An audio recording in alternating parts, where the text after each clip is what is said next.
6/17/23 is Gemini season, sunny, high 77, low 49. A law firm is in hot water after using ChatGPT to falsify case law citations in a motion filed in federal court. One Judge Castell of the Southern District of New York has threatened sanctions and contempt of court against two attorneys from Levendow and Overman Associates after they filed a motion earlier this spring containing 6 falsified citations, complete with fake quotes and fake case law citations to cases that have never existed. The excuse is that Attorney 1 claims to have mistaken ChatGPT for a search engine and believed without fact-checking that the citations were real.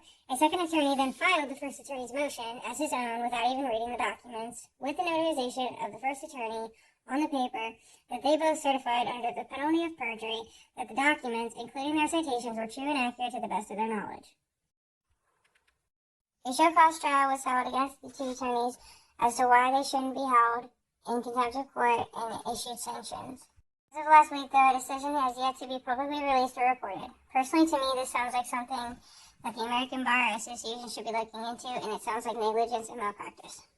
Attorney 2 claims that his excuse was because Attorney 1 didn't have the ability to practice in federal court, and they have worked together since the 1990s at the firm with no issues, that Attorney 2 had no reason to think that he had to check Attorney 1's motion prior to filing it.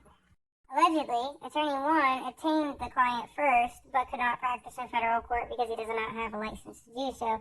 So instead, he drew up all the documents and allegedly was using Attorney 2 at the same law firm, which again is Levendow and Overman, to file his motions on his behalf and basically pretend to be his attorney, for him, I guess.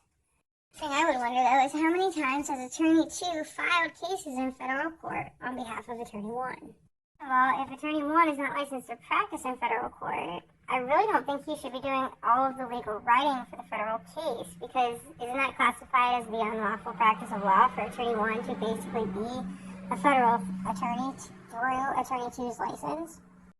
Either way, the fact is, from the two attorneys at Levendow and Overman, Attorney 2 was a federal attorney, and Attorney 1 was a state attorney. And Attorney 1 had apparently obtained this client, but then it got turned into federal court. And because the case got moved into federal court and out of state court, Attorney 1 could no longer be the attorney, so Attorney 2 took over. But Attorney 2 never actually did any of the work and admitted to the judge that he was not the one who wrote any of the work or legal documents or anything for the case, that Attorney 1 had, and Attorney 2 had just filed it without even checking it. To me, this just screams malpractice, negligence, and honestly, the American Bar Association should be looking at potential disbarment for both attorneys, or suspension, because, this is just ridiculous. I really seriously feel like this is just absolutely the, definition of unlawful practice of law, because Attorney 2 was filing all these papers on behalf of Attorney 1, who didn't have a license to practice in federal court. Anyways, there's some food for thought about, how fucked up the court system is and what these attorneys do that, nobody catches on to. Kudos for the judge and the opposing counsel who caught that every citation was fake. Because, if you don't check the citations, you don't actually know if these attorneys are bullshitting you or not. So, congratulations to them. But I really feel like the bar should be involved and should be, investigating for disbarment. I mean, how do you mistake ChatGPT, AI generating content, creating, website for a goddamn search engine?